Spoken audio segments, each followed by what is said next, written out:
Ya, sektor pendidikan ini di pemerintahan Prabowo Subianto menjadi sektor teratas dalam arti prioritas dengan anggaran yang dinaikkan, fokusnya terhadap peningkatan mutu, kemudian perluasan akses pendidikan, tata kelola yang juga akan dibenahi.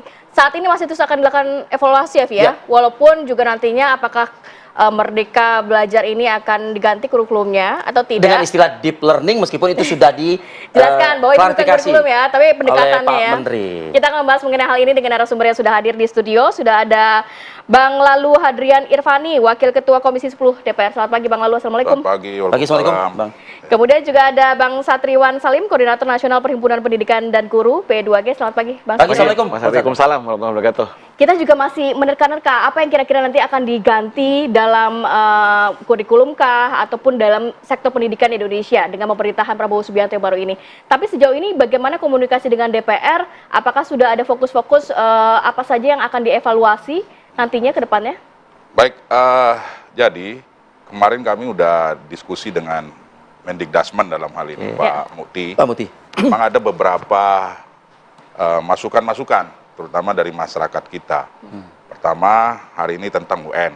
Kemudian tentang Zonasi. PPDB, zonasi. Zonasi. Ya, Ini zonasi. yang selalu menjadi PR kita Betul. setiap tahun nih. Setiap tahun ya? Terkait dengan zonasi ini. Kemudian tentu hal-hal lain, kurikulum merdeka, pemerataan sarana dan prasarana, serta pemerataan mutu pendidikan. Nah, itu beberapa hal yang menjadi diskusi kita hari ini. Tetapi saya melihat komitmen dari pemerintahan Pak Prabowo dalam hal ini Mendikdasmen itu terutama terkait dengan peningkatan mutu dan kualitas pendidikan sungguh luar biasa. Nah, kami di Komisi 10 ingin mengawal itu. Oke. Apa ibarat katakan ini kan semangat baru dari pemerintahan baru. Ya. Apa yang ditawarkan oleh menteri? Kan bukan berarti kosongan aja dong, berarti kan yang ditawarkan kepada Komisi 10 dalam artian untuk kerjasama terkait dengan anggaran, kan begitu? Ya. Apa itu Pak? Jadi beliau bicara masalah ujian nasional, kemudian bicara masalah asesmen nasional, kemudian bicara masalah peningkatan kesejahteraan guru. Nah, ini menjadi hal yang penting. Kemudian kami juga berdiskusi terkait dengan perlindungan guru, karena kita tahu hari ini Banyak bullying, kekerasan terhadap banyak guru bullying, banyak perundungan, kemudian tidak jarang pidana dan lain ya, sebagainya. guru-guru kita hari ini sedikit-sedikit Noel dikit aja langsung dilaporkan ke APH. Nah, ini perlu ada perlindungan. Kemudian di satu sisi kami juga menekankan terkait dengan kesejahteraan guru. Nah, kita tahu bahwa hari ini guru-guru honorer kita ini masih banyak. Betul. Pendapatan mereka tahu nggak? 300.000 satu bulan. Itu ada yang sudah 10 tahun, 15 tahun, bahkan lebih dari itu. Nah, ini kami diskusikan. Saya melihat keinginan pemerintah ternyata sama dengan yang dipikirkan oleh kami di Komisi 10. Bagaimana nasib para guru yang masih banyak ini jumlahnya honorer ini? Apa komitmen dari Pak Menteri? Ya, kami menekankan pada saat itu tenaga honorer, kemudian yang hari ini bekerja sebagai relawan. Ini kan ada honorer, ada relawan juga. Yang apa namanya ikut meningkatkan pendidikan kita hari ini. Nah, saya melihat ada keinginan kuat dari pemerintah. Nah, tetapi tentu kami menginginkan bahwa jangan sampai keinginan itu hanya sekedar keinginan. Ya, implementasinya seperti apa? Konkret lah gitu. Konkret. Nah, hari-hari ke depan ini kami akan mendiskusikan itu dengan Mendikdasmen. Apakah nanti ada standar gaji guru atau ada kenaikan berkali lipat untuk guru atau seperti apa bentuknya? Ya, tentu kami berharap guru juga perlu diperhatikan kesejahteraan, tidak hanya hakim, guru juga penting, ya kan? Guru juga penting. Kalau nggak ada guru nggak ada hakim gitu ya? Iya, kalau nggak ada guru nggak ada hakim. Iya betul Pak. Kenapa nggak guru ini dinaikin juga gitu kan? Kalau hakim bisa ya kenapa guru enggak? Baik guru yang bekerja di swasta maupun guru negeri. Ini juga penting menjadi perhatian kita. Di rapat itu saya pertanyakan kepada beliau, beliau kan sering nyebut nih menaikkan gaji guru 2 juta. Nah, guru yang mana yang mau diberikan 2 juta? Spesifik lah ya. Gitu. Iya, apakah seluruh Indonesia kah atau memang dia hanya di Pulau Jawa kah atau bagaimana ya? Betul. Pak Bang Lalu, tapi kalau melihat anggaran dari sektor pendidikan di pemerintahan Prabowo Subianto ini kan naik sekitar 25% ya? Nah, nanti akan dialokasikan fokus kemana? Sudah adakah kejelasan mengenai hal itu? Nah, ini juga menjadi catatan kami. Mandatory spending pendidikan, Mas Satriawan, 20% itu. PBN ya? Itu tidak semuanya dikelola oleh Kemendikbud. Jadi banyak di kementerian-kementerian. Kami tentu berharap peruntukan untuk mandatory spending 20% ini benar-benar pengelolaannya di Kemendikbud, sehingga kami di Komisi 10 benar-benar bisa mengawasi itu. Kan begitu.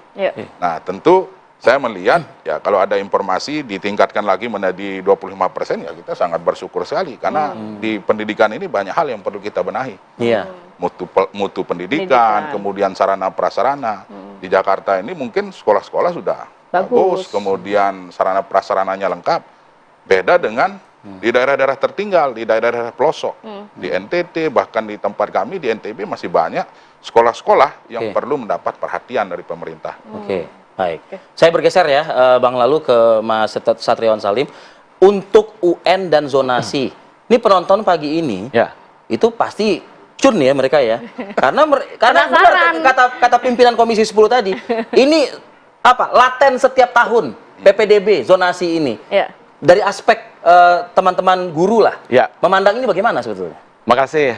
Sebelum diputuskan oleh Pak Menteri ini kan begitu ibaratnya. Betul. Ini diskusi kita sebenarnya kayak poco-poco. Kenapa? Jadi maju mundur, maju mundur. Kenapa? Karena ini persoalan kalau UN ini sudah 20 tahun yang lalu. Itu yang pertama. Mahkamah Agung tahun 2009 memutuskan bahwa UN itu tidak bisa dilaksanakan sepanjang pemerintah belum memenuhi 8 standar nasional pendidikan menurut Undang-Undang Sisdiknas. Karena waktu itu senior-senior kami, aktivis guru, aktivis pendidikan itu melakukan citizen lawsuit.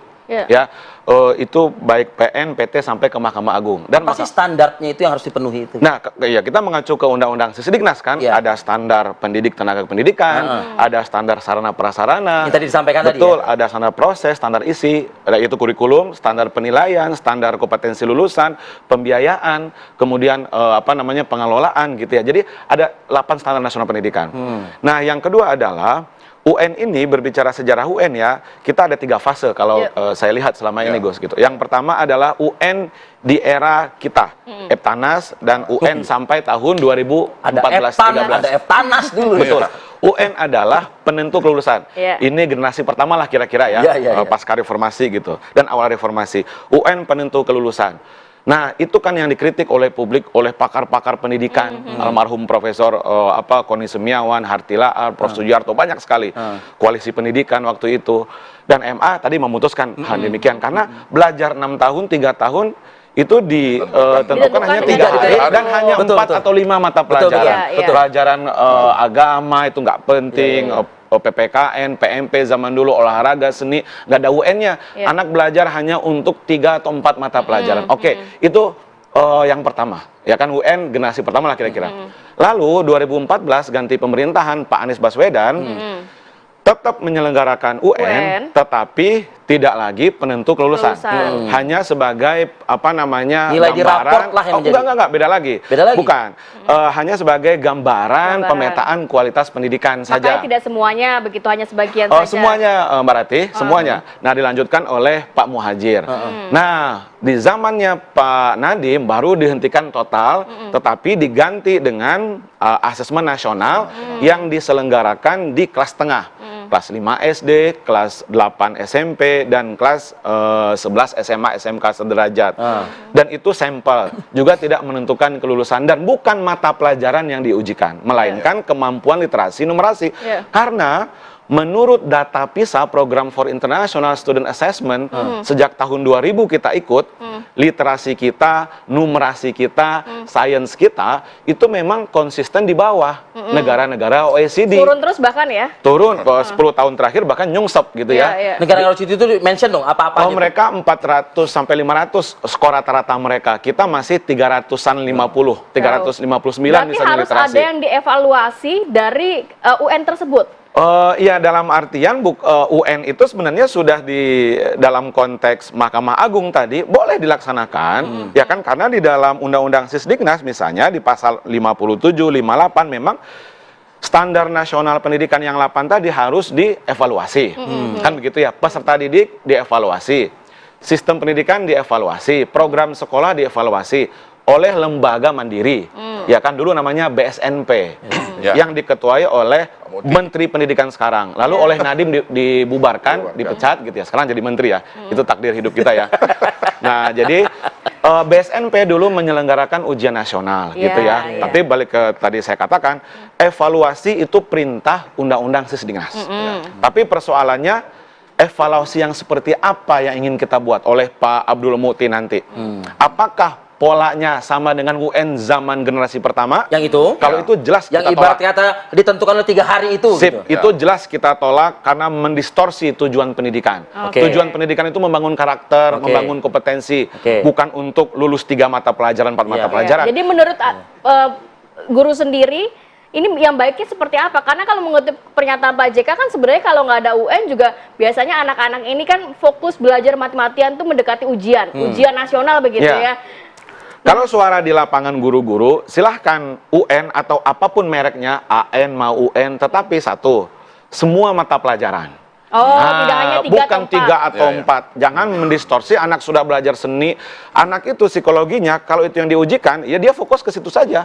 Jadi olahraga, seni, Pancasila, itu nggak penting. Ada pemantapan itu kan? Betul, ada peluang bimbel bisnis, dan memang UN itu membuka bisnis, ya kan, bagi kelompok-kelompok tertentu gitu kan, dan orang yang berlatar belakang ekonomi yang bagus, dia punya privilege untuk mendapatkan nilai yang tinggi.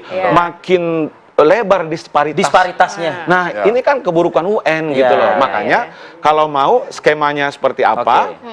Yang kedua, tujuannya apa? Untuk memetakan atau untuk menentukan kelulusan? Kalau untuk memetakan, kami setuju sekali. Tapi kalau untuk menentukan tidak. Kalau untuk menentukan kelulusan, apalagi seperti era yang pertama tadi, itu jelas tidak, karena mendistorsi tujuan pendidikan. Menarik ya? Banget. Baru UN, belum zonasi loh. Zonasi ini juga menjadi perbincangan yang kurikulum merdeka ya. Nanti kita akan bahas ya di segmen berikutnya. Tetap bersama kami di Apa Kabar Indonesia Pagi. Zonasi yang membuat